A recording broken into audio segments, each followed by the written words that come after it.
Hi అండి, welcome to my channel Avishka vlogs. ఈ వీడియోలో మనము మటన్ ఫ్రై చూద్దామండి. గ్రేవీ కూడా కాదు, ఫ్రై. అసలు ఎంత టేస్టీగా ఉంటుందంటే, ముందుగా 1 కేజీ మటన్ తీసుకొని దాన్ని కుక్కర్లో కొద్దిగా ఆయిల్ వేసేసుకొని, కసూరి మేతి వేసుకొని, అల్లం వెల్లుల్లి పేస్ట్ వేసుకొని విజిల్ పెట్టుకోవాలండి. నేను చూపించే కసూరి మేతి చాలా టేస్టీగా ఉంటుందండి. ఒక 4 విజిల్స్ ఇస్తే సరిపోతుందండి. ఇందులో చుక్క వాటర్ పోయకుండా కూడా నేను మటన్ విజిల్ పెట్టేశానండి. ఇందులో వాటర్ పోయకుండా కానీ మటన్కున్న వాటర్తోని ఈ మటన్ అనేది ఉడికిపోయిందండి.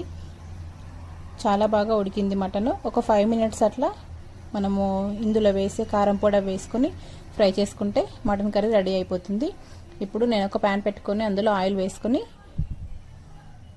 మటన్ ఫ్రై చేసుకుంటాను. చూడండి ముక్క ఎంత బాగా ఉడికిపోయిందో. ఒక 2 టేబుల్ స్పూన్ల ఆయిల్ వేసుకొని ఒక 2 ఆనియన్స్ సన్నగా